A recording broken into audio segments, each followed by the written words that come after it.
आज का video fundamental of nursing का होने वाला है। ठीक है, फंडामेंटल ऑफ नर्सिंग का यह वीडियो 21वां नंबर का वीडियो है। ठीक है ना। आज के इस वीडियो में हम लोग देखेंगे बहुत ही शानदार। तो चलिए आज के इस वीडियो को शुरू करते हैं। आज की इस वीडियो में हम लोग एनीमा के बारे में देखेंगे। एनीमा टॉपिक आपसे एग्जाम में पूछता है, बहुत ही अच्छा और प्रैक्टिकल नॉलेज के लिए भी महत्वपूर्ण होता है। आपको ये सब नॉलेज रखना चाहिए। तो हम लोग देखेंगे एनीमा क्या होता है, एनीमा के प्रकार, और साथ में एनीमा कब देते हैं, इसका क्या उद्देश्य होता है वो देखेंगे। एग्ज़ाम में लॉन्ग में भी पूछता है, शॉर्ट में भी पूछता है। तो चलिए हम लोग देखते हैं। देखिए, एनीमा एक ऐसी प्रक्रिया है जिसमें द्रव लिक्विड को मलाशय यानी रेक्टम के माध्यम से बड़ी आंत क्लोन में डाला जाता है। इसका उपयोग आंतों को साफ करने या दवा देने के लिए किया जाता है। देखिए, एनीमा बेसिकली एनीमा एक पदार्थ होता है, ठीक है, एक द्रव होता है जिसको मलाशय के माध्यम से, यानी जो गुद्दा होता है, रेक्टम जो एनल होता है ना, एनल के रास्ते, मल द्वार के रास्ते, चूँकि एक बना हुआ होता है लिक्विड फॉर्म में पैकेट होता है और उसमें एक पाइप लगा होता है। उस पाइप को हम लोग मलाशय में यानी मल द्वार के रास्ते डालते हैं और दबाते हैं उस पैकेट को या प्रेशर देते हैं, तो वह उसका लिक्विड अंदर मलाशय के रास्ते बड़ी आंत में चला जाता है। ठीक है ना। तो एनीमा जो होता है लिक्विड फॉर्म में होता है, इसको मलाशय के माध्यम से बड़ी आंत तक हम लोग डालते हैं। इसका उपयोग आंतों को साफ करने, ठीक है, जैसे अगर मरीज को कब्ज बन गया हो, पेट पूरा फूल हो, ठीक है ना, मल नहीं निकल रहा हो, पेट फूल हो, पेट में बहुत गंदगी हो, या सर्जरी से पहले पेट को खाली करते हैं, तो इन सब के लिए क्या करते हैं, हम एनीमा का उपयोग करते हैं। ठीक है, या फिर दवा देने के लिए भी इसका उपयोग किया जाता है। एनीमा के फॉर्म में बना हुआ मेडिसिन भी आता है, तो उसे हम लोग एनीमा के तरह ही देते हैं। तो एनीमा का उपयोग आंतों को साफ करने से लेकर न्यूट्रिशन देने, पोषण देने, दवाई देने, इन सब में इसका इस्तेमाल हम लोग करते हैं। ठीक है, और यह सब प्रक्रिया के अंदर होता है। इसीलिए एनीमा एक प्रक्रिया के अंदर लिक्विड को मलाशय के रास्ते आंत में भेजा जाता है, ठीक है ना, बड़ी आंत में, जो आंतों को साफ करने, दवा देने, पोषण देने के लिए उपयोग किया जाता है। बात समझ गए। तो ये होता है एनीमा। अब मैं आपको फिगर के माध्यम से दिखा दूं, यही आपका एनीमा का जो है, इसी प्रकार से एनीमा देते हैं। जैसे आदमी का ये मल द्वार है, ठीक है ना, इसी में इस प्रकार से पैकेट बना हो सकता है, अलग अलग स्ट्रक्चर में पैकेट आता है बना हुआ, ठीक है ना। तो इसमें एक पाइप लगा होता है, उस पाइप को हम सीधा डायरेक्टली मल द्वार में डाल देते हैं, मल द्वार के रास्ते, ठीक है, अंदर तक डालते हैं ताकि वो मलाशय तक पहुंच जाए। और इस डिब्बा को हम या तो प्रेशर देते हैं या दबाते हैं, जिससे लिक्विड अंदर चला जाता है। बात समझ गए। अब इसी के रास्ते हुए मलाशय के रास्ते ही जुड़ा हुआ है बड़ी आंत, तो जब हम पूरा इंटर कर देते हैं तो मलाशय फुल हो जाता है, तो वो बड़ी आंत में चला जाता है। ठीक है, जितना प्रेशर देंगे वह बड़ी आंत में जाएगा। बात समझ गए। तो इसी प्रकार से एनीमा दिया जाता है। अब आता है एनीमा का प्रकार। देखिए, एनीमा के प्रकार को थोड़ा सा अच्छे से समझना पड़ेगा, क्योंकि अलग अलग उद्देश्य के लिए अलग अलग एनीमा बनाया गया है, अलग अलग प्रकार से। तो जो पहला क्लींजिंग एनीमा होता है, क्लींजिंग एनीमा का मेन मकसद होता है सफाई करने वाला एनीमा। ठीक है ना, क्लींजिंग एनीमा सफाई करने वाला एनीमा होता है। अब सफाई करेगा तो किसको सफाई करेगा, तो देख लीजिए, यह एनीमा आंत क्लोन को साफ करने और मल यानी फीसेज को बाहर निकालने के लिए दिया जाता है। जब कोई व्यक्ति को आंत पूरा सा गंदा है, भरा हुआ है, या मल उसका नहीं निकल रहा है, तो आंत के सफाई करने के लिए हम क्लींजिंग एनीमा का इस्तेमाल करते हैं। इसमें होता यह है कि कब्ज को दूर करना हो या ऑपरेशन या जांच से पहले आंत को साफ करना हो, तो हम इसके लिए क्या कर, जैसे क्लोनोस्कोपी करना हो, ठीक है ना, क्लोनोस्कोपी यानी क्लोन के अंदर सूक्ष्मदर्शी कैमरा डालकर क्लोन का जांच करना हो, तो हम क्या करते हैं, क्लोन को पहले अच्छे से साफ़ करेंगे।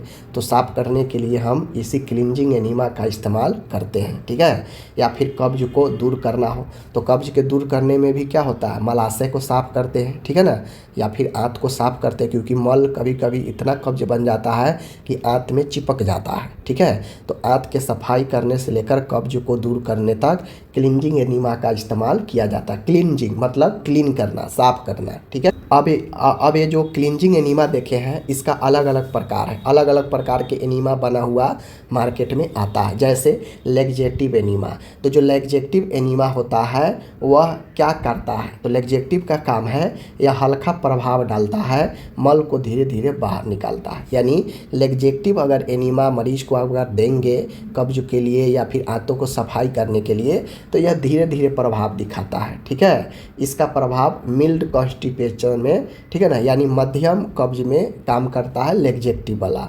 उदाहरण के लिए ग्लिसरीन एनीमा या आयल एनीमा। तो कोई आपसे कहेगा कि ग्लिसरीन एनीमा आयल एनीमा का इस्तेमाल कहाँ करते हैं, तो आंतों को सफाई के लिए या कब्ज को दूर करने के लिए। ठीक है, और यह मिल्ड कॉन्स्टिपेशन में काम करता है, यानी मध्यम कब्ज में काम करता है। ठीक है, इसीलिए लैक्जेटिव, जैसे ही लैक्जेटिव आपसे एग्जाम में पूछा जा सकता है कि लैक्जेटिव एनीमा के 2 उदाहरण बताएं, तो 2 उदाहरण क्या हो गया, ग्लिसरीन और आयल। लैक्जेटिव का मतलब ही होता है कि जो चिपचिपा वाला एनीमा हो, जो चिकनाहट पैदा करे, तो ग्लिसरीन और आयल दोनों चिकनापन पैदा करता है और जिससे मल आसानी से बाहर निकलता है। ठीक है, समझ गए। चल, क्लिंजिंग एनीमा का ही दूसरा प्रकार है, लैक्जेटिव के बाद दूसरा प्रकार है प्यूरिगेटिव एनीमा। तो प्यूरिगेटिव का काम, जिस प्रकार से लैक्जेटिव धीरे धीरे काम करता है, तो प्यूरिगेटिव तेज़ी से प्रभाव करता है, तेज काम करता है। ठीक है, यह पूरी आंत को जल्दी साफ करता है। ठीक है ना, जिस प्रकार से लैक्जेटिव धीरे धीरे काम करता है, लेकिन प्यूरिगेटिव जो है ठीक उसके उल्टा काम करता है। यह तेज़ी से प्रभाव करता है और यह जल्दी से आंतों को साफ कर देता है, पूरी आंत को। ठीक है ना, तो यह अगर मान के मरीज को बहुत गंभीर एनीमा है, तो सीवियर एनीमा है, कॉन्स्टिपेशन है, कब्ज है, तो हम प्यूरिगेटिव एनीमा का इस्तेमाल करेंगे। अगर हल्का कब्ज है, ठीक है, 1 दिन से 2 दिन से अगर बाथरूम नहीं हो रहा है, 2 दिन से बाथरूम अगर नहीं हो रहा है, तो मध्यम वाला होता है। ठीक है, तो हम उसमें लैक्जेटिव का इस्तेमाल करेंगे, चाहे ग्लिसरीन हो या आयल एनीमा हो। लेकिन अगर 4 दिन 5 दिन से बाथरूम नहीं हो रहा है, तो वह सीवियर होगा, तो उस कंडीशन में हम प्यूरिगेटिव का इस्तेमाल करेंगे। या सर्जरी से पहले पेट पूरा खाली करना होता है, आंत साफ करना होता है, तो हम क्या करेंगे, यही इस्तेमाल करेंगे प्यूरिगेटिव एनीमा। ठीक है, उदाहरण के लिए सॉप वाटर, ठीक है ना, साबुन पानी के बना हुआ एनीमा या मैग्नीशियम सल्फेट का बना हुआ एनीमा। बात समझ गए। मैग्नीशियम सल्फेट का आप लोग देखते होंगे कि आता है जो होरा सोमनी रात में दिया जाता है। ठीक है ना, तो वो सब होता है। बात समझ गए। तो देख लीजिए, सॉप वाटर एनीमा या मैग्नीशियम सल्फेट का एनीमा, ये सब सीवियर केस में दिया जाता है या सर्जरी से पहले आंत को खाली करने में। ठीक है, समझ गए। तो प्यूरिगेटिव लैक्जेटिव समझ गए। प्यूरिगेटिव अगर होगा तो वह लॉन्ग टर्म यानी जल्दी काम करेगा, जल्दी जो है क्लीन करेगा, जल्दी कब्ज को दूर करेगा, सीवियर कंडीशन में भी। ठीक है, जल्दी प्रभाव दिखाता है प्यूरिगेटिव। लेकिन लैक्जेटिव धीरे धीरे काम करता है, यह मध्यम कब्ज को दूर करता है। कौन, लैक्जेटिव। ठीक है, याद रखिएगा। लैक्जेटिव में ग्लिसरीन और आयल। अब यहाँ पे आता है हाई एनीमा। हाई एनीमा पूरी बड़ी आंत को साफ करता है। विशेषता यह है कि ज़्यादा मात्रा 500 से 1000 ml। तो हाई एनीमा कहा जाए तो आपका हो गया प्यूरिगेटिव एनीमा। ठीक है ना, हाई एनीमा प्यूरिगेटिव एनीमा हो गया, एक प्रकार से दोनों मैच है। ठीक है, लो एनीमा का मैं बात करूं तो अलग अलग प्रकार दे दिया है। पहला क्लिंजिंग एनीमा में, क्योंकि यह आंत को साफ करने के प्रकार है। ठीक है, लो एनीमा है जो कम मात्रा 150 से 500 ml में यह केवल मलाशय या सिगमोइड क्लोन तक सीमित होता है। तो यह एक प्रकार से आप कह सकते हैं जो लैक्जेटिव प्रकार का एनीमा है। ठीक है, लो एनीमा। तो अगर क्लिंजिंग एनीमा में 2 तरह के एनीमा ही लिख देते हैं, एक प्यूरिगेटिव और एक लैक्जेटिव, तो आपका काम हो जाएगा। ठीक है, लो हाई उसी का अलग रूप दे दिया है। बात समझ गए। अब आता है रिटेंशन एनीमा। रिटेंशन का मतलब क्या होता है, प्रतिधारण, रोकना, रोक कर रखना। ठीक है, तो रिटेंशन एनीमा रोक कर रखने वाला एनीमा। परिभाषा, इसमें द्रव को आंत में कुछ समय 20 से 30 मिनट या अधिक समय तक रोका जाता है ताकि उसका असर हो सके। तो रिटेंशन एनीमा का मतलब होता है कि रोक कर रखना। जैसे हम कोई द्रव एनीमा दे रहे हैं मरीज को, तो रिटेंशन का मतलब होता है कि कुछ समय तक हम आंत में, ठीक है, आंत में या मलाशय में कुछ समय तक उस द्रव को रोक कर रखें। ठीक है, 20 से 30 या इससे भी अधिक, जितना देर रोकना हो रोक कर रखना हो, और उसका असर अधिक हो सके। बहुत दिनों से मल फंसा हुआ है तो उसके लिए हमको कुछ समय तक रोक कर रखना पड़ेगा। तो जिस एनीमा को रोक कर रखेंगे वह रिटेंशन एनीमा होगा। ठीक है, इसका उद्देश्य मल को सॉफ्ट करना, जो बहुत दिनों से हार्ड पड़ा हुआ मल है उसको सॉफ्ट करना। सॉफ्ट कब होगा? तो जब उसमें हम घुलने देंगे, उसको मिलने देंगे, ज़्यादा समय तक अंदर रोक कर रखेंगे द्रव को। ठीक है ना, रिटेन करके रखेंगे अंदर में। दवा देना है या दवा देना हो तो दवा को भी असर हमको अगर देना हो तो उसको कुछ देर तक अंदर टिका के रखेंगे तभी तो असर करेगा। तो रिटेंशन एनीमा बेसिकली मल को नरम करना और दवा देना, इसमें इस्तेमाल इसका किया जाता है, क्योंकि यह द्रव को अंदर चाहे मलाशय हो या आंत हो, इसमें कुछ समय तक रोक कर रखा जाता है, इसीलिए इसे रिटेंशन एनीमा कहा जाता है। नाम से ही सबका स्पष्ट। अब यहाँ पे इसके प्रकार, किसका प्रकार? अब इसके प्रकार, तो किसका प्रकार देख लीजिए। अभी मैं बता रहा हूँ, ये जो अभी मैं रिटेंशन एनीमा पढ़ा रहा हूँ, रोक कर रखने वाला एनीमा, इसका प्रकार है ऑयल रिटेंशन। ठीक है ना, ऑयल रिटेंशन एनीमा या इसी को इमोलिएंट एनीमा बोलते हैं। ठीक है ना, क्या करता है? स्टूल को सॉफ्ट करता है। ठीक है ना, ऑयल जो आप देखे हैं स्टार्टिंग में ग्लिसरीन और ऑयल, ग्लिसरीन क्या है? एक इमोलिएंट की तरह काम करता है, चिकनापन पैदा करता है। ऑयल भी क्या करता है? चिकनापन पैदा करता है। लेकिन रिटेंशन इसलिए लगा है क्योंकि इसको अंदर थोड़ा रोक कर रखा जाता है। बात समझ गए?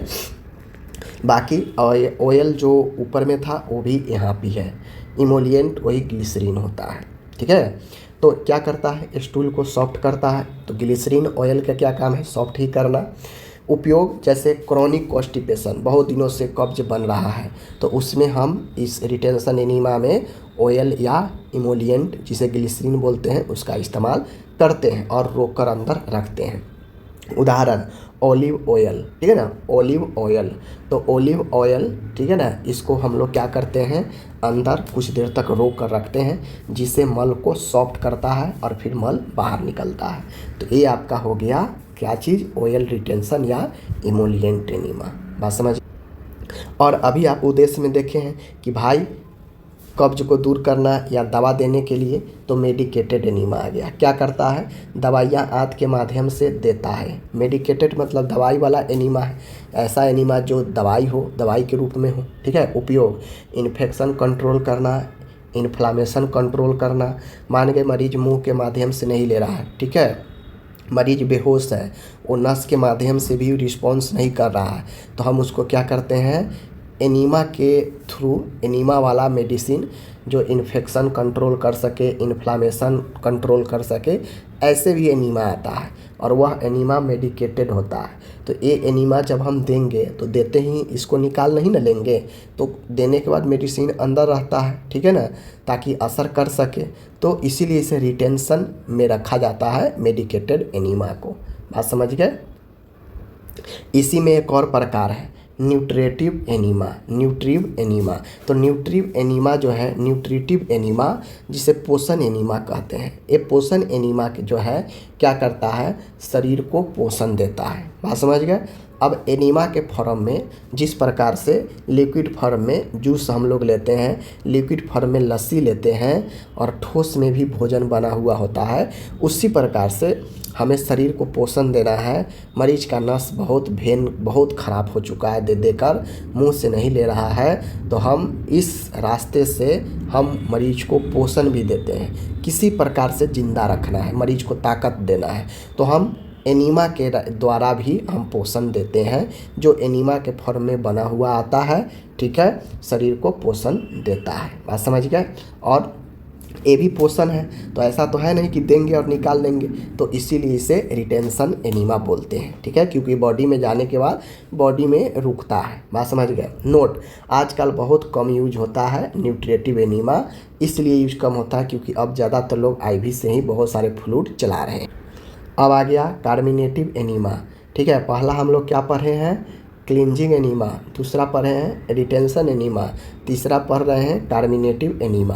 अब एक कार्मिनेटिव एनीमा गैस निकालने वाला एनीमा होता है, ठीक है। परिभाषा, यह पेट में जमा गैस को बाहर निकालने के लिए दिया जाता है। मरीज बहुत गैस से परेशान है, ठीक है, बार बार गैस जो है उसे बन जा रहा है या लगातार गैस बना हुआ है, तो हम मरीज को ऐसा एनीमा देते हैं जो गैस को रिलीज कर सके, गैस को निकाल सके, तो वो होता है कार्मिनेटिव एनीमा। पेट में जमा गैस को बाहर निकालने के लिए एनीमा दिया जाता है, ठीक है। उपयोग क्या है? पेट फूलना, एब्डोमिनल डिस्टेंशन में, फ्लूटेंस में, ठीक है ना, फ्लैटुलेंस में, पेट फूलना में, मरीज को बहुत ज़्यादा पेट फूला हो, पेट में गैस बना हो या पेट में तनाव हो, तो उस गैस को बाहर निकालने के लिए हम कार्मिनेटिव एनीमा का इस्तेमाल करते हैं, ठीक है। उदाहरण, magnesium sulphate plus glycerin plus water, इस सब का इस्तेमाल जो है हम क्या करते हैं?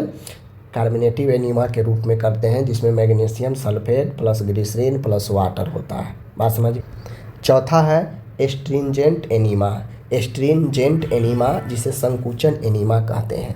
परिभाषा, यह आंत की दीवार को संकुचित करता है, कॉन्ट्रैक्ट करता है, ठीक है ना, कॉन्ट्रैक्ट करता है, या जो इंटेस्टाइन होता है उसको संकुचित करता है। इसका उपयोग कहाँ है?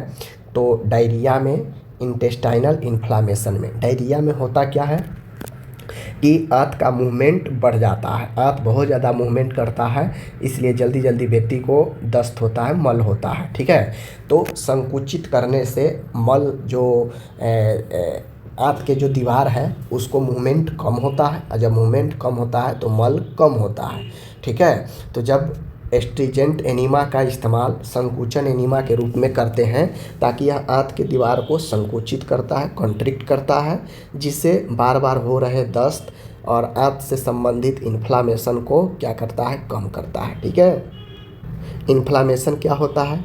तो इन्फ्लामेशन वही होता है कि अंदर सूजन होना, ठीक है, लालिमा होना, ये सब जो है आपका क्या कहलाता है? इन्फ्लामेशन। पांचवा प्रकार है एंथेलमिंटिक एनीमा, कृमिनाशक एनीमा।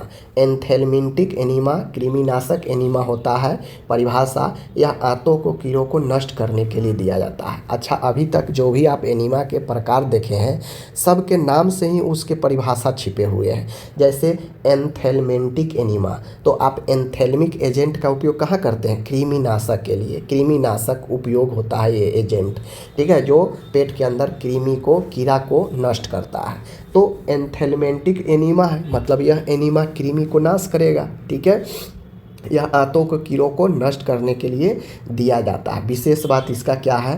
पहले क्लिंजिंग एनीमा दिया जाता है, फिर यह दिया जाता है। पहले आंतों को साफ करने के लिए क्लिंजिंग देते हैं, बात समझ गए। अब क्लिंजिंग में जो दीजिए, प्यूरगेटिव दीजिए या फिर लैक्जेक्टिव दीजिए, लैक्जेक्टिव ही दिया जाता है नॉर्मली तौर पर। फिर हम साफ़ कर लेते हैं, तो अब हम लोग देते हैं एंथेलमेंटिक एनीमा, ताकि साफ़ होने पर उस पर ज़्यादा असर करे आंत में, बात समझ गए। तो यही होता है एंथेलमिक एनीमा। ये चीज़ याद रखिएगा कि पहले एंथेलमिक देने से पहले क्लिंजिंग देते हैं, फिर हम एंथेलमिक देते हैं।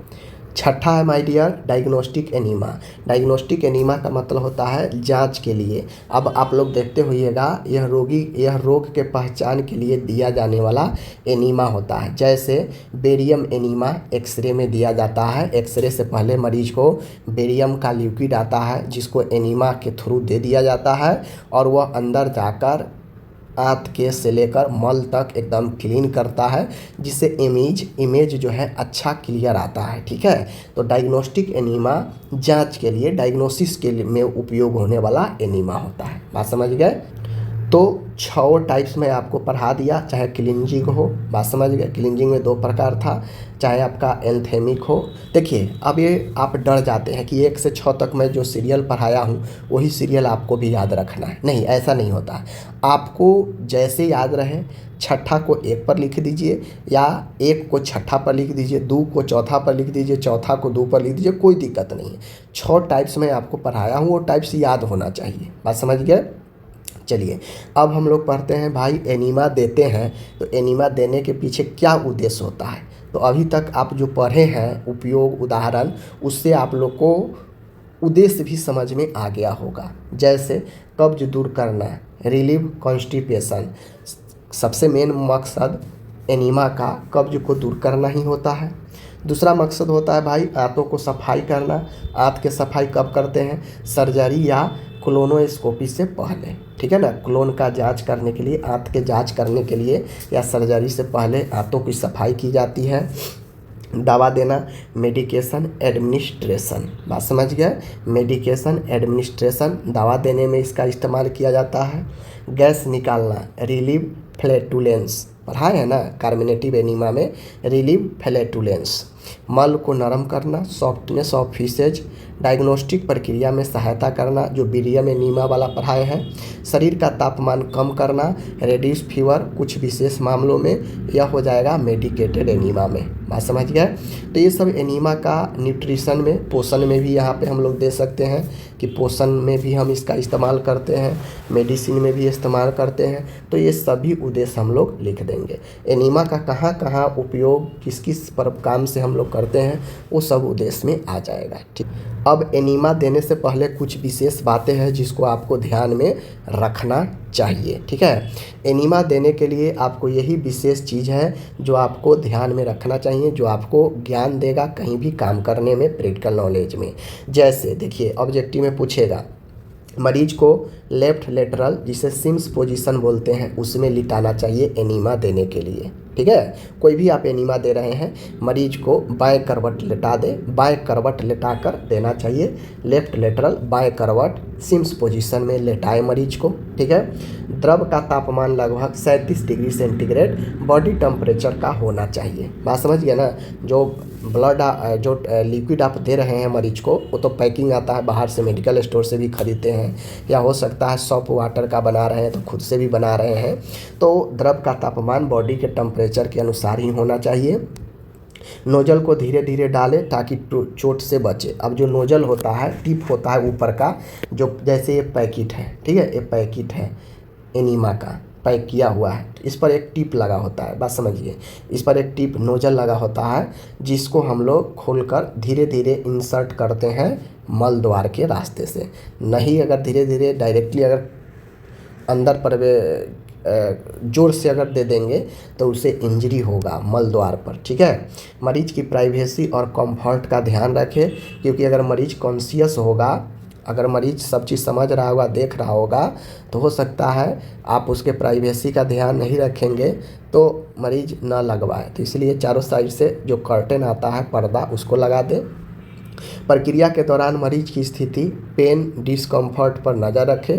अगर मरीज दर्द कर रहा है, आरामदायक महसूस नहीं कर रहा है, तो प्रक्रिया को रोके फिर शुरू करें, बात समझ गए। तो ये सब महत्वपूर्ण पॉइंट है जिसको आपको प्रक्रिया में, एनीमा देने के प्रक्रिया में लिखना पड़ेगा। अगर पूछ देगा एग्जाम में कि एनीमा कैसे देते हैं, तो ये सब प्रक्रिया आपको लिखना पड़ेगा, बात समझ गए। और एक बार और देख लीजिए, यही इसी प्रकार से लेफ्ट लिटा देते हैं, और लेफ्ट लिटाने के बाद यही नोजल होता है जो हर एक पैकेट पर होता है। पैकेट ऐसा भी बना हो सकता है, या पैकेट जो है डायरेक्ट जो है ऐसा भी रेक्टेंगल शेप में भी हो सकता है, जो है बना हो और डायरेक्ट इसमें इंसर्ट करने वाला हो, उससे भी हो सकता है, ठीक है ना। तो अलग अलग पैकेट आता है, पैकेट के हिसाब से उस पर नज़र लगा होता है, उसको आपको इसमें इंसर्ट करना होता है, ठीक है, एकदम आरामदायक स्थिति में। ओके, समझ गए। चलिए मिलते हैं नेक्स्ट वीडियो में, धन्यवाद।